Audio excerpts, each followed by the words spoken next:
Today was January 15, 1929, in the midst of great change in the city of Atlanta.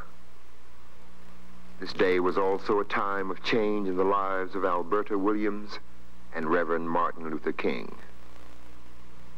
A son was born to them on this day in their home at 501 Auburn Avenue. This home is now a part of the Martin Luther King Jr. National Historic District. And January 15 is now a national holiday. This boy grew up to be Dr. Martin Luther King Jr., the greatest American proponent of nonviolent social change. At the time Martin was a boy, as pictured here with his family, his home was at the heart of Atlanta's thriving black community known as Sweet Auburn.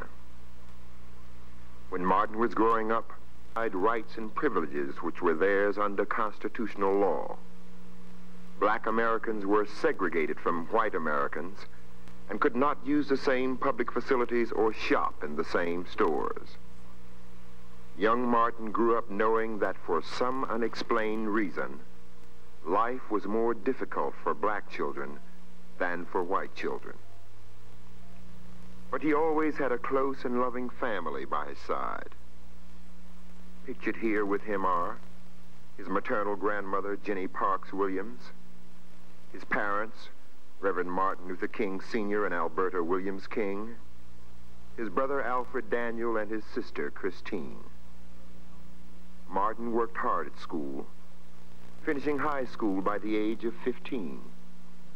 He received his bachelor's degree from Morehouse College when he was 18. His educational mentor was Dr. Benjamin Mays, president of Morehouse College. After Morehouse, young Martin went on to Crozier Theological Seminary in Pennsylvania and Boston University, where he earned a doctorate in systematic theology.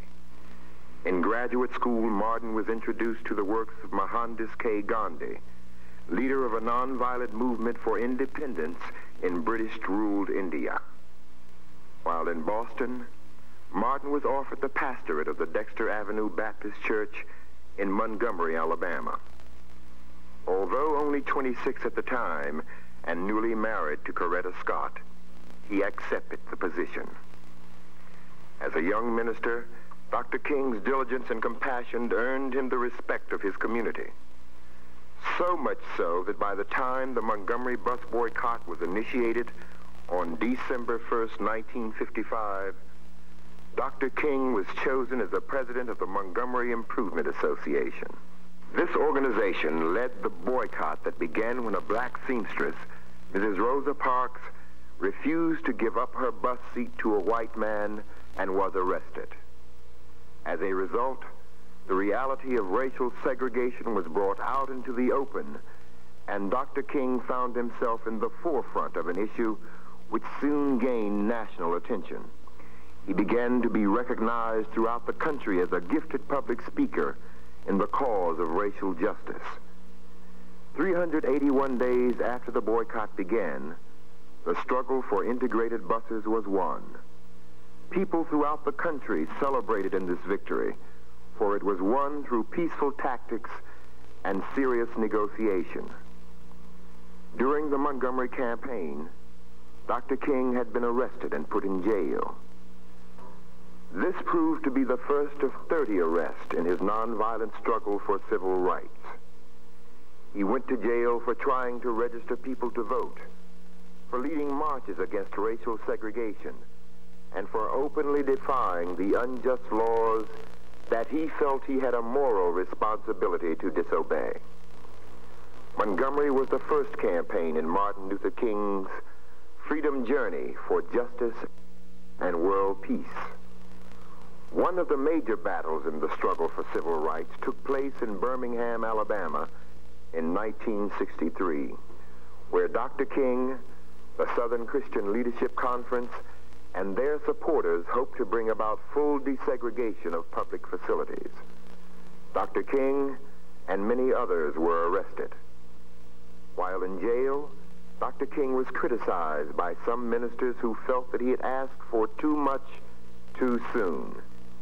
He responded to their criticism with his famous letter from a Birmingham jail, where he stated, "We know through painful experience that freedom is never voluntarily given by the oppressor.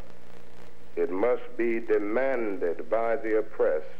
In any nonviolent campaign, there are 4 basic steps: collection of the facts to determine whether injustices exist, negotiation, self-purification, and direct action.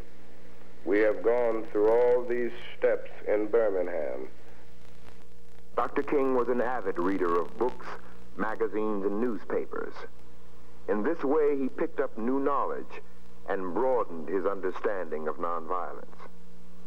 Because he felt oppression so deeply and knew of the suffering imposed by the powerful on the powerless, Dr. King worked for equality for all people, the elimination of poverty and ignorance. As the oppressors fought back with violence, grief was often the result. Yet Dr. King continued to urge his followers to take the path of nonviolence. He never did this more eloquently than at the historic 1963 March on Washington, when he gave his famous "I Have a Dream" speech. So even though we face the difficulties of today and tomorrow, I still have a dream that my 4 little children will one day live in a nation where they will not be judged by the color of their skin, but by the content of their character. I have a dream today.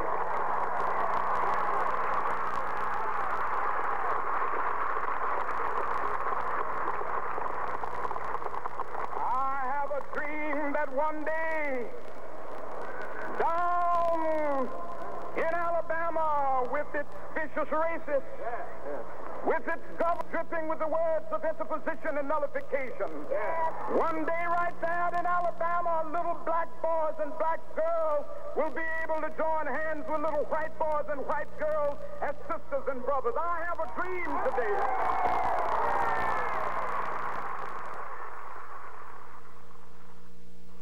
He worked with people of various religious backgrounds, political leaders such as President John F. Kennedy and President Lyndon Baines Johnson, who personally pushed for the passage of the 1964 Civil Rights Act, which legally prohibited forms of racial discrimination.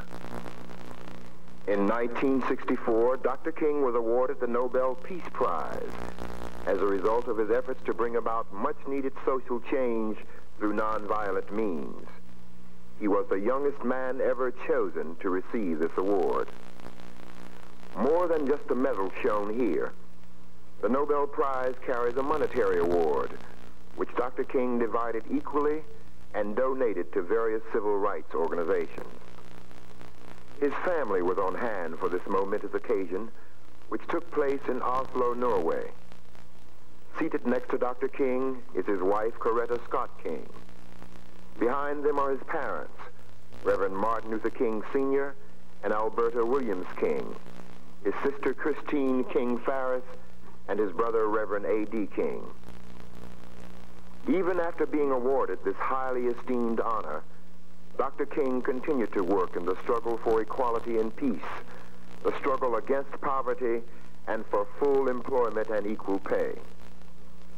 He continued to work in the church, taking a co-pastorate at Ebenezer Baptist Church, where he worked hand in hand with his father. Having come from a strong family background, Dr. King spent as much time as possible with his own family. His wife, Coretta, his sons, Marty and Dexter, and his daughters, Yolanda and Bernice. Dr. King felt a great compassion for all people, and it was out of this compassion that he continued to lead, to struggle, and to expose himself to those who would destroy him. He took his work to the United Nations, where he met and worked with leaders from around the world. In April of 1968, Dr. King traveled to Memphis, Tennessee, to give his support to striking sanitation workers. It was while in Memphis standing on the balcony of a motel that Dr. King was assassinated. His funeral, held in Atlanta, was attended by thousands, many of whom marched behind his casket, carried in a mule-drawn cart. Yet even though Dr. King died, his dream of equality and peace did not. This dream still burns bright and strong in the hearts of many people. People who, like Dr. King, believe that the dream lives on. And this dream does live on today at the Martin Luther King Jr. Center for Nonviolent Social Change, Incorporated, the official living and working memorial to Dr. Martin Luther King, which is dedicated to the realization of his dream. It's the difficulties of today and tomorrow. I still have a dream. Yes. It is a dream deeply rooted in the American dream. I have a dream that one day this nation will rise up and live out the true meaning of its creed. We hold these truths to be self-evident, that all men are created equal.